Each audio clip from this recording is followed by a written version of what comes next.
Another saint story made with love. Hi, I am Teresa of Avila. In this holy season of Lent, the Church invites you not only to give things up, but to enter inward. When I prayed, the Lord helped me understand something beautiful. The soul in the state of grace is like a castle made of clear crystal. It is radiant. And at its very center dwells God Himself. The spiritual life is not about becoming impressive. It is about entering inward, toward the King who already lives within you.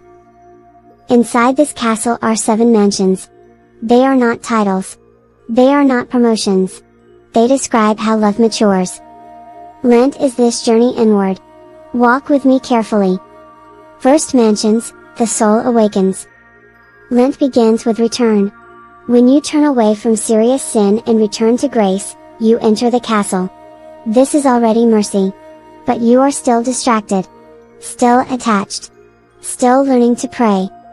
You pray at night, but scroll through messages halfway. You attend Mass, but remain absorbed in worldly concerns.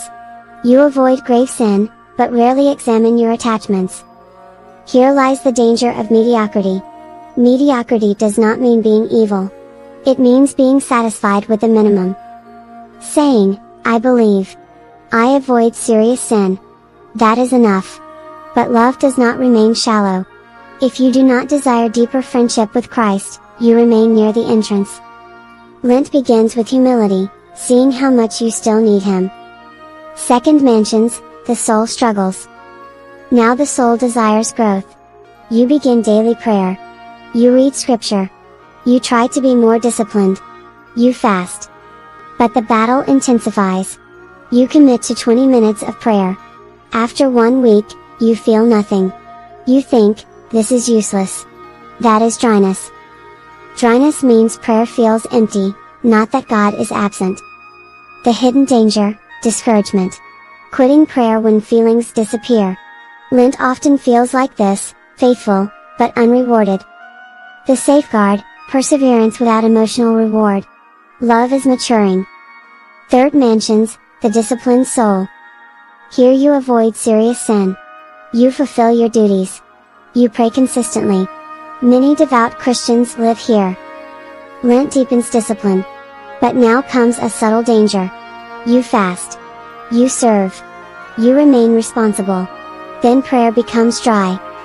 You think, I have done everything right. Why does God not reward me? This is spiritual self-reliance. You are trusting your effort more than His mercy. Or perhaps you see someone fall, and quietly think, at least I would never do that. This is quiet pride. It does not shout. It whispers. God may remove consolation here, not to punish, but to teach deeper surrender. Holiness is not control. It is surrender. Fourth mansions, the soul is drawn. As Lent deepens, silence grows. Now you learn that holiness cannot be manufactured. Sometimes during prayer, without effort, you feel gently gathered inward. Words become unnecessary. There is no strong emotion, just quiet awareness of God. This is infused recollection. It is not technique. It is not imagination. It is a gift. You cannot create it. You cannot prolong it. How do you know it is from God? Look at the fruit. After such prayer, are you more patient? Someone interrupts you, and you respond calmly. Are you more detached? Someone criticizes you, and you feel less need to defend yourself. Do you serve without seeking recognition? That is the sign.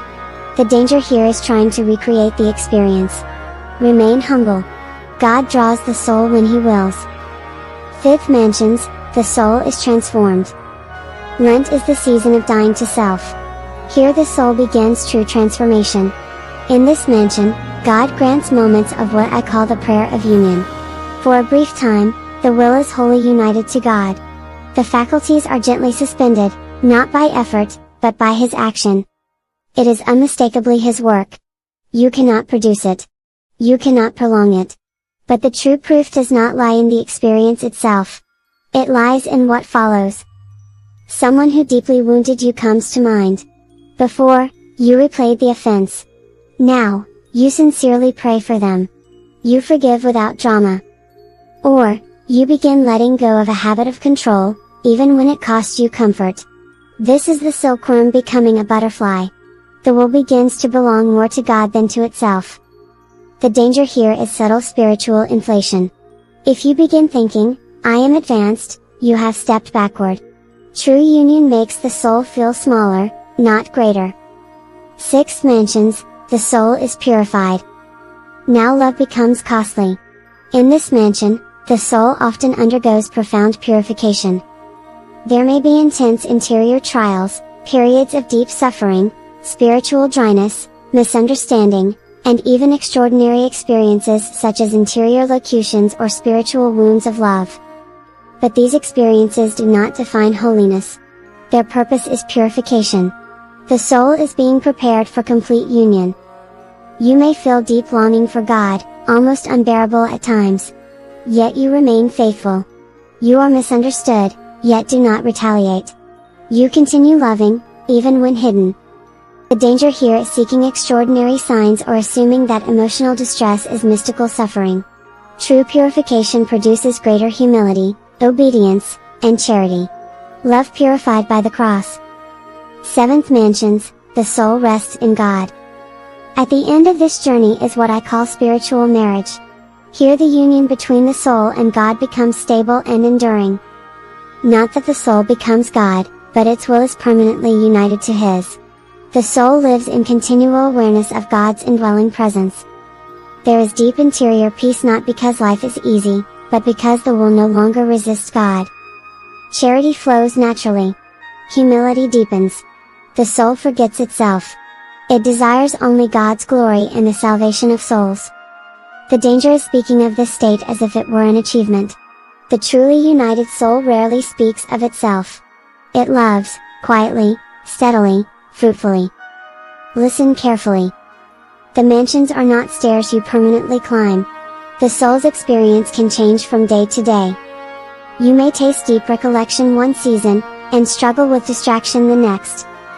This does not mean you have left the castle. As long as you remain in the state of grace, you are still within. Sometimes God removes sweetness to protect you from pride. Sometimes He allows weakness to teach you dependence.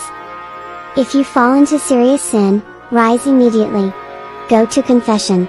Begin again. I fell many times in my own life. Holiness is not never falling. It is always returning. Do not measure your mansion. Measure your fidelity. When prayer is dry, remain faithful. When you are weak, remain humble. When you fall, rise quickly. Lent is not about climbing levels. It is about returning to the center. The king does not leave the castle. Return inward. Begin again. Follow Cute Messengers for more saintly stories. Cute Messengers, small voices, heavenly messages. Thank you for watching.